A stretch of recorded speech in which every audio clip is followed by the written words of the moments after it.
Ang ganda ng view ko dito ah. I cannot supervise. Ayan na guys. Baka maamoy nila. Naintindihan ko kung bakit ayaw nila dito magluto sa loob. Kasi nga nangangamoy. And yung kulob kasi ang bahay nila dito. Good morning guys! Welcome back sa aming channel. Magluluto ako ngayon ng tuyo. And tutulungan ako ni Travis. Kasi hindi ko masyadong alam may ano tayo package. Magluluto ako ng tuyo sa labas and ng itlog. Na-miss ko ang itlog. Ay, ang itlog, ang tuyo. Na-miss ko ang itlog. Ayan, meron tayong rice dito. Nag-ano na yung rice. Nag-warm up na yung rice natin. And na-miss ko talaga, guys, kumain ng tuyo, no? So, it's been a long time. And ngayon ulit ako makakain. Nandun na sa labas yung tuyo ko, guys. Ito na yung itlog. Ito yung ano ko. Ito yung kalan ko, no? Diba? Tara may sariling kalan sa ano. Pakita ko sa inyo ang anong klaseng tuyo yung... Hala, merong ano! Nahabol-habol ni Kinsley. Ayun o, lumilipad. Wait lang, baka pumasok sa loob. Ay, may bee! Ayun, nakikita niyo ba? Nahabol ni Kinsley.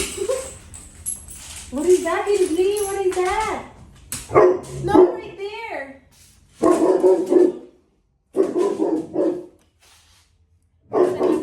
Hey. O, labas ka. Dali, labas. Para lumabas siya. Minuksan ko yung pinto. Eto nga palang aking tuyo. Meron tayong, ano man tawag nito?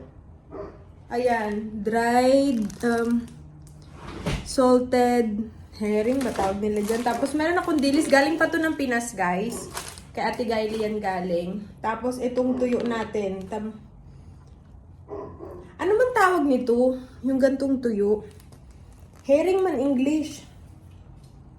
Ayan. Tapos, doon tayo magluto sa ano. Wait, there's a bee!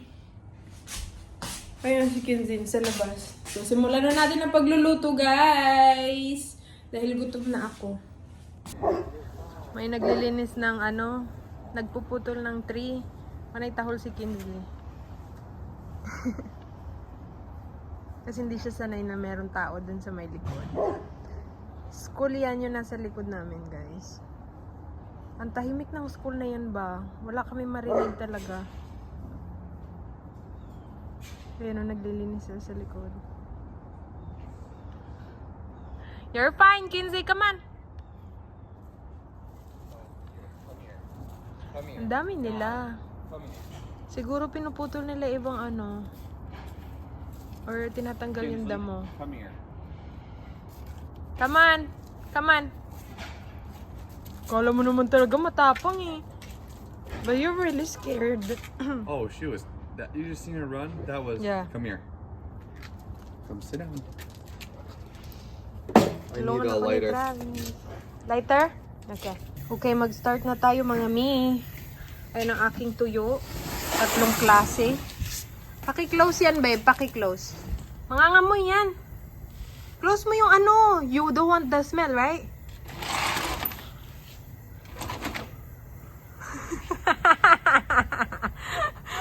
Ayoko siya patawanin kaya tayo mamamabanat. Ang ganda ng view ko dito ah. I cannot supervise. Okay, supervise lang daw siya. Naglutuan ko na to ng ano pero hindi ko na nahugasan. Malinis naman yung niluto ko. Alright, tapos ayun yung itlog ko. At ang mantika, painitin muna natin ng ano. Ang ganda ng araw ngayon guys, hindi super lamig. Ha? I said it's good that they're cleaning all that up. Right. Getting it away from our fence line. Yeah. Ayan na guys. Baka maamoy nila. Baka maamoy ng mga tao doon. Para sa atin no, sobrang bango talaga ng amoy ng tuyo. Pero ba't sa kanila? Kasi hindi kasi sila sanay kumain ng tuyo. Ayan o, nagluluto ako. Magluluto na ako ng madami para sa susunod hindi na ako pa nailuto-luto kasi ang hassle dito ka pa sa labas magluto. Naintindihan ko kung bakit ayaw nila dito magluto sa loob kasi nga nangangamoy and yung kulob kasi ang bahay nila dito, 'di ba? Di tulad sa atin sa Pilipinas, ang daming bintana, pwede mo i-open lahat. Dito naman pwede naman kaso parang dumidikit talaga yung amoy. Na-try ko siya dati. Nagluto ako ng salmon sa apartment namin. Alabi, ang tagal mawala ng amoy talaga. Binuksan ko na lahat ng bintana tapos yung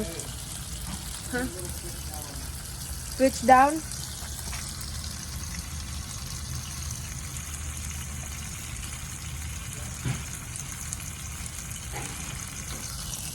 Yun.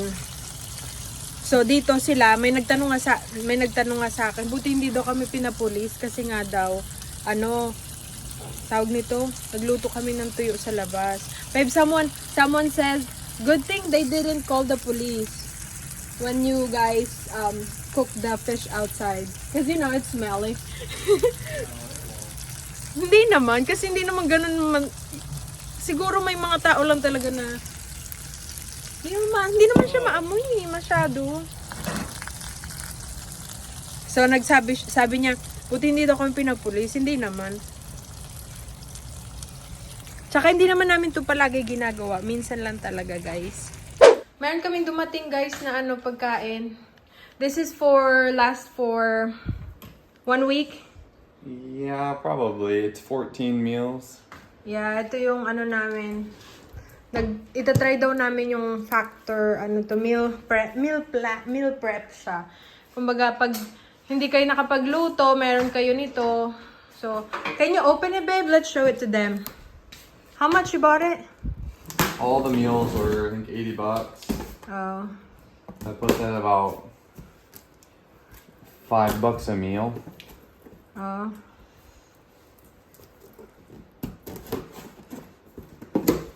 Tignan na natin kung ano itsura. Wait lang, tignan ko si Kinsey. Baka kinain na yung tuyo ko sa labas. Hindi. Ayan, taray. What is that? Turmeric shots. They were free. Oh, free? May pa-free sila, oh. Ew. Let me know if it's good. Ah! Here, you try. Let me try it. Okay, hang on. Come on, take a swig. Oh! Oh my gosh! Ang asim! Woo! Oh gosh. Ito yung mga nila, green chili, chili? Chili? It's not chili. It's because it's not I. Chicken. It's chili. Green chili chicken. Ayan. Tapos, meron silang chef-crafted, dietitian approved. Mga kinemerut. Chicken Alfredo. Oh, I want that. Oh, that's a pasta. Indian style butter chicken. Oh, that's a lot, babe. Yeah. Chorizo. Cheesy garden herb chicken. This will be good for you to take to work and me to eat while you're not here. Ayan. Kasi we have a friend that they have this too, right?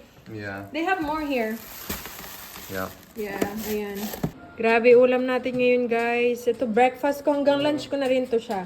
Meron tayo dyan suka, tuyo, tapos kanin, itlog, at shrimp. Teriyaki daw tawag nila. Shrimp teriyaki daw tawag nila dito. Ayan, may broccoli, may vegeta, at shrimp. Tara, kain na tayo. Magkain si Mami. Mamaya na tayo maglaro, okay? Magkakain si Mami. Oh, naintindihan niya ata. Charot. Makakain tayo, guys. A few moments later. Hi, guys. Maglakad-lakad kami. Come on. Saglit lang kami maglakad kaya ang daddy niya hindi pwede masyadong mahabang lakaran. Come on.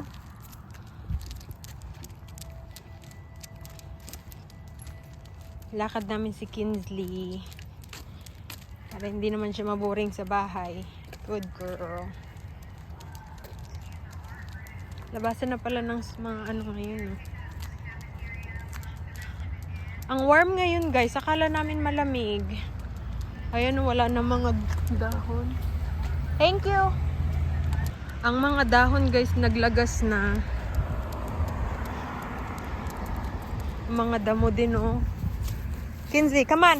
Hey, mamaya na. We're gonna come back. Come on.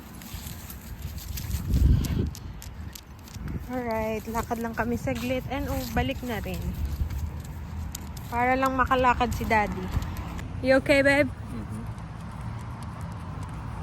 Hindi kasi siya guys pwede sa mga, alam nyo na, yung hindi siya pwedeng masyadong, pwede siya maglakad-lakad. Recommend na maglakad-lakad siya. Pero hindi siya pwedeng matagtag. Kasi nga, bago pa lang yung, ano niya, yung opera sa kanya, tsaka yung tahi niya. Ayaw din naman namin na maano siya. Alam mo yung mapuwersa. Mahirap na. Grabe ang gulo ng buhok ko, no? Come on, dali. Bait ni Kinsley, ah. Sabi ko slow down kay si daddy niya hindi makalakad na mabilisan. Bait, ah. Good girl yan, ah. Hi guys! Nakauwi na kami sa bahay and nanonood si Travis ng Korean Chef ba yun? And ayun lang ang ating vlog for today. At ako ay may pasok na bukas. Thank you guys for watching. See you again next time. Bye!